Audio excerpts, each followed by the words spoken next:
This is the Ryder and Lisa replay. Brought to you by Southtown Hyundai. Check out the Southtown Hyundai Advantage at southtownhyundai.ca. Talking about things that you haven't gotten into, but you really want to. Maybe this can be like the inspiration to throw yourself into the world you want to be in. Jocelyn texted in saying stand-up comedy. I'm a mom and a nurse, so I bet I could come up with some amazing content. For sure. Just do it. It's so worth it. Like, it's so terrifying at first, but once you get up there, it's exhilarating. So definitely try that, Jocelyn. Just a little tip. Try to find things that are relatable to the majority of the people and then make jokes about that. But so yes, like being a mom, being a nurse, for sure. Love that. My whole stand-up bit was about adult circumcision, and it didn't go over real well. Well, there's a lot of people that can't relate. Exactly.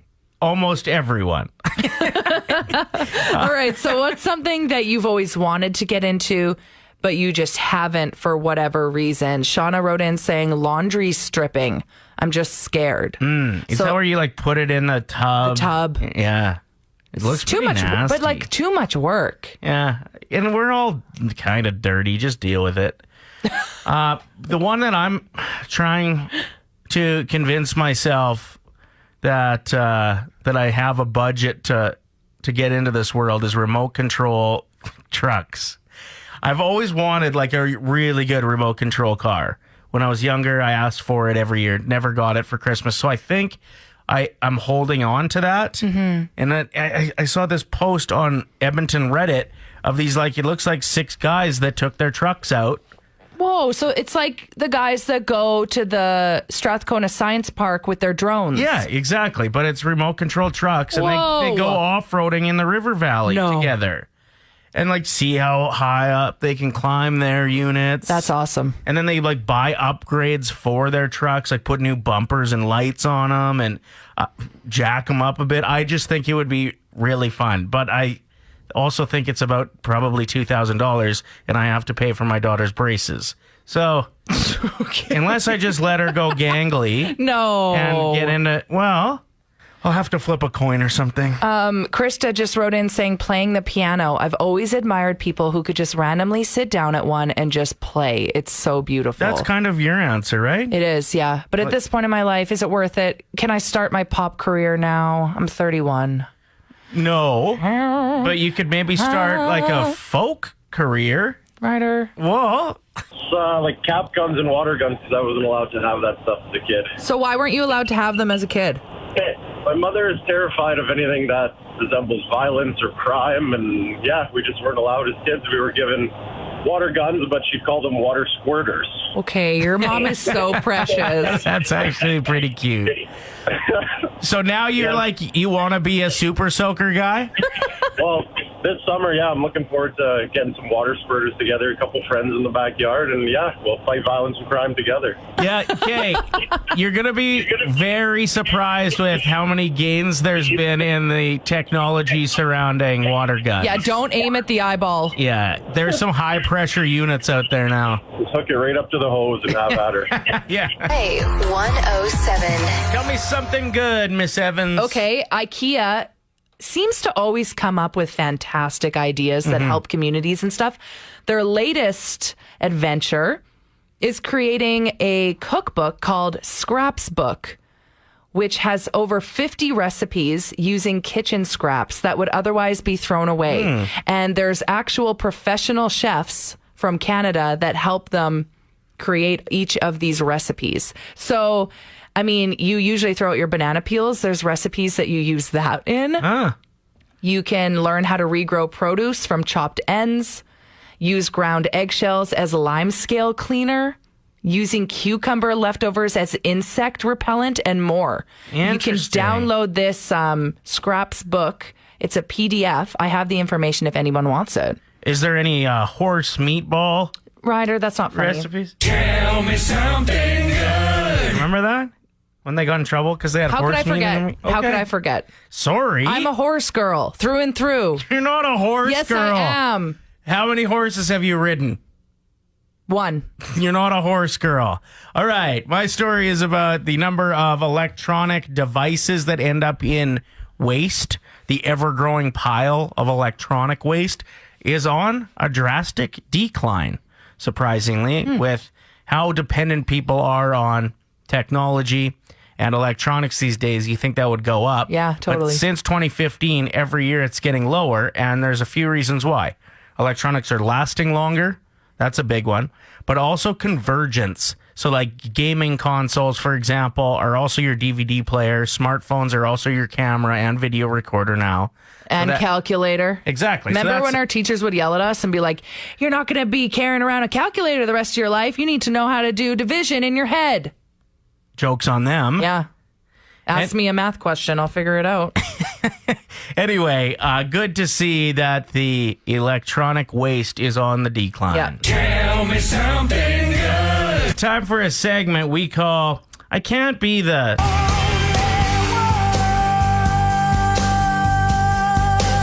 That song is such a track. We need you to hit us up at 780-784-7107 and tell us something that you do that you're kind of convinced you might be the only one who does it. Well, it's something you do that you never discuss with others. Right. But you can't be the only one. So I've got one for an example.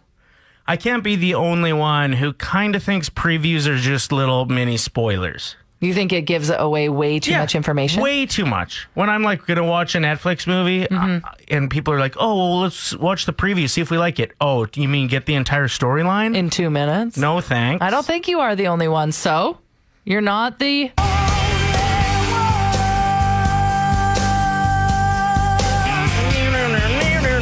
Who's singing that? Melissa Etheridge? You got it. Nice one. I can't be the only one who looks at myself on a FaceTime. And not that I'm admiring myself. It's more so thinking about everything I need to fix. Like, oh man, I should probably pluck my eyebrows soon. Or like, I wonder what this person's looking at, me. And so you try to like look at yourself like you're the other person looking at you, right? Yeah, so, exactly. Yeah. No, I'm with you. I even play poker on Friday nights with a bunch of buddies. Okay. And we do a Zoom at the same time. And do you just stare at yourself? They're like, Ryder, it's your turn. No. Ryder, it's your turn. I don't stare at myself, but I will put the placement of the faces strategically so I'm the closest to the camera. So it looks like I'm making eye contact with other people when I'm looking at myself. I think everyone does this. I think we all do it. Yeah. That's the whole point of this segment. You never talk about it with other people. And you're like, maybe other people do the same thing I do. Like this text, which actually kind of concerns me, says, I can't be the only one who puts ketchup on my rice. Yikes. No. I don't like that. I mean, I guess it would probably be okay. Would it? I'm going to keep this text anonymous. It says, I'm sure I'm the only one in my family that works in the adult entertainment industry. But last year I was outed by a family friend. No. That could... I don't know if you're alone with that. I'm sure that happens all the time. It's probably not the best. Stupid family member. Mind your own business. Well, and when you're scrolling through finding a video, you see someone you know.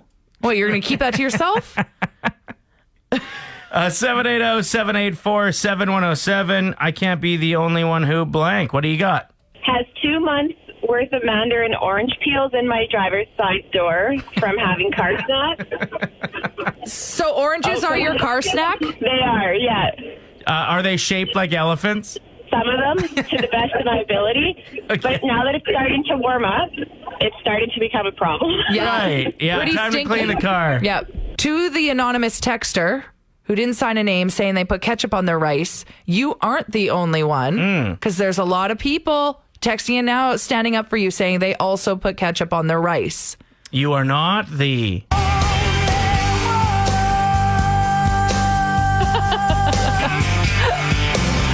You asked me to grab your keys out of your purse this morning, and I went and I found something else as well.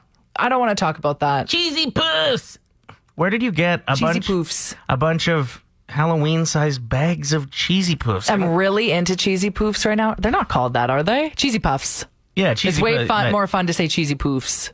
Sure, and I think Cartman... Cheesy poof! That's where it came from, I think, originally. Anyway, where did you get them? Socially distanced birthday beer. Okay. Yesterday in the afternoon, there was a bowl of old Halloween candy, and I saw a bunch of cheesy poofs, so I was like, I'm taking these. You just loaded up? Oh, yeah. So I saw a GIF recently on Twitter of Madonna from the movie Desperately Seeking Susan, which is so good, by the way. And it was a GIF of her eating cheesies by the pool. If you grew up in the 80s and you were obsessed with Madonna, she was a sex symbol, of course. You know what scene I'm talking about. Where she gets out of the pool and starts eating cheesy poofs. And they just so they look were just that good? They looked so good in this particular scene that I've been thinking about them a lot. So when I saw that bowl yesterday, I was like, I'm taking these. It was just such a surprise to look in your purse and see cheesy poofs. They're so good. So I wanted to ask, because I would imagine a lot of people's purses are like yours, where you can carry your entire life. I'll never understand how guys survive. With just a wallet? Well, I don't need cheesy poofs on hand, you know? You're missing out. Okay. Blair is disappointed we didn't do this yesterday. Well, exactly. So Blair writes in saying, I had McChicken sauce packets in mind, but I just used them, which proves you always need them in your purse. Yeah, this text is very similar. It says, I have a bag of condiments because you never know when you're going to need some road stirred. Okay, I laughed so road stirred. Yeah. You know, stirred is so dangerous to eat when you're driving. Trust me, I had a 12-inch sub once while I was on the road. You were trying to eat a sub while you were driving? The mustard is always what drops out. Why can't it be mayo? Why can't or it be something lettuce? Exactly. It's just you shouldn't be eating a foot long while you're driving. It was one time. You live, you learn. Kelsey wrote in saying, I have a roll of toilet paper in my purse at all times. And she sent a screenshot of her purse and what's in it. And I swear I can see a brownie bear paw. Which is sounds delicious. They're so good. She said she also has a kid's potty in the back of her van for any emergencies. Okay. Irene said, I have an almost winning lottery ticket. Every single number was off by one digit. I would have won $12 million. Don't hold on to that. Why would you keep that in your just purse? feels Throw like it out. negative energy. Or that does not serve you anymore. It also would make me want to gamble more because you're like, oh, so close, better get another ticket, which maybe the smartest thing, right? Yeah. So I have an empty gum pack so that when they ask me for gum throughout the day, like 100 times every day, I can show them the empty one and tell them that I don't have any more. And then I don't have to share with them the gum that I actually do have. Well, the price of gum these days. It's absurd. It's absurd. So, yeah, we can't just be throwing that around. Exactly. It is one of the best parent hacks I've ever heard. Yeah, really funny. Follow me for more life hacks. Ryder and Lisa on Play 107. So I've compiled the most inspirational text messages that you've sent me over the past couple months. I'm frightened by this. Yeah, so I'm going to list these off, and you let me know which one I should get printed to put on the wall. Okay. Ready? Number 1, K. Ooh, I like that one. Number 2, yup. Sure, period. Nah, I'm good. Well, I'm actually answering your questions in these. I'm on the toilet. What do you want? I must have FaceTimed you in that one. If you're gonna baby talk to the dog, can you do it quietly? You do it very loud. Could have said please. Just the thumbs down emoji. And last but not least, I'd avoid the main floor bathroom if I were you. I just sent you another one. Maybe add that one to the list. Pack your things, you're fired. Ryder and Lisa On Play 107. So I've seen some Canadian geese. They're back. They better be quarantining. Exactly. 14 days, I think, right? But we have a message for the returning geese. If you're not a goose, you won't understand it. So just don't even pay any attention. Oh. No. What? That's not a goose. You sounded like a confused raven. Now that sounded like a moose ready for mating season. At least it rhymes, I guess. No. March Madness rumbling. This morning, I think things get kicked off, but there is some issues going on with the difference between the men's and women's fitness centers? Yep. So obviously they have their separate bubbles for the teammates to go and exercise before the games. But the Stanford sports performance coach, Allie Kirshner, posted a comparison on Instagram earlier today, and it was comparing the men's and women's facilities. The women's area only has 6 sets of dumbbells, a stack of yoga mats, and 1 single stationary bike. And the men's men's is a massive gym with everything that you could imagine to use. I don't understand how in 2021 you could be this dumb to think that is going to go unnoticed. Yeah, I actually saw a tweet recently from a woman that said there's a women's section at the gym that she goes to, and she noticed that all of the equipment is either broken or you can tell they moved it in there because it was getting older and they put the newer stuff in the section that's for everyone, which is also like you can work out there as well. But if that's the place that you're most comfortable working out, right, it sucks when things are missing or they're not up to standard. Absolutely. Yeah. Yeah. So pretty brutal to see that. But yeah, that was just posted this morning and it's got 2,000 retweets already. When you first told me about this, somehow you turned it on me. I was like, I could lift way heavier than you. And I was like, Ryder's like, I didn't do anything. Why am I in trouble? Angela from Imagine Van Gogh joins us. This is a pretty exciting thing to be coming to Edmonton. It's been doing quite well all over Canada thus far. Can you tell us about it? Well, first of all, we came to Edmonton because we had a huge demand on our social medias to come to Edmonton. And I have to say, Edmonton has really embraced us because you guys broke the internet twice. When we went on sale, the internet literally broke twice. So we're very excited to be coming to Edmonton. We're very excited events to people, especially during COVID times when we haven't had much entertainment. It's actually, we're very COVID friendly. We respect the social distancing. We're running off of 24,000 square feet, so plenty of room for everybody. And we do COVID screenings at the beginning.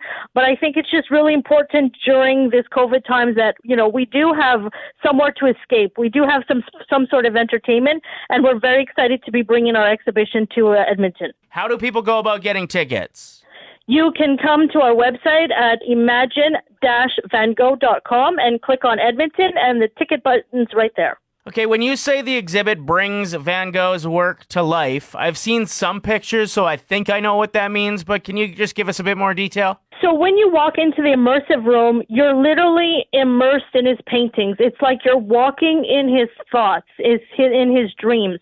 I mean, we have 8-foot-tall video screens. We have beautiful classical music playing. The projections are not only on the walls, they're on the floors. You really feel like you're living in Starry Night. If you watched Emily in Paris, you will get that experience. You will walk and you will see Starry Night and you will feel like you're actually in the painting. It's like living in his paintings. Incredible. So do you think you would need to be somebody who is well-versed when it comes to art to enjoy the exhibit? No, because I think Van Gogh, his paintings are quite famous, that everybody knows the sunflowers, everybody knows the irises, everybody, of course, knows Starry Nights. I think it's just a beautiful way to introduce art to people who might not be very art savvy. But I think it's just a beautiful experience. It's a magical experience. We do also have an educational room, which tells the story of Van Gogh from the beginning of his life until, unfortunately, he passed away. So I think in overall, it's just a beautiful experience. So I have a 9-year-old that is quite into painting. Would it be something that she could enjoy? Yes, we are a family-friendly exhibition. Children 4 and under are actually admitted for free. We do have family packages as well, which I know is important. And with spring break coming, you definitely want to find something to do with your children. All in all, we've had a very, good experience with children coming to the exhibition. Amazing. We're really excited to check it out. My only concern is anytime classical music is playing, I often feel like napping, as that's what I listen to sleep. So I'll just have to make sure I have a coffee before I go. Yep. Look, if you want to lie down on the floor and to take a nap, I won't oppose that. As long as I'm distancing, right? Yeah. Exactly. As long as you're social distancing, you can nap on the floor. Angela, thank you so much for taking the time to chat with us. What a cool thing. Do you know the exact dates this runs until? We are opening, our grand opening is on March 27th, and we are going to May 2nd. And if the demand's there, we just might stay longer. It's all going to depend on Edmonton. I have a feeling the demand will be there. So good luck on that. And thank you for bringing such a cool thing to our city. Thank you so much for having us. Ryder and Lisa. Brought to you by Southtown Hyundai. Play 107.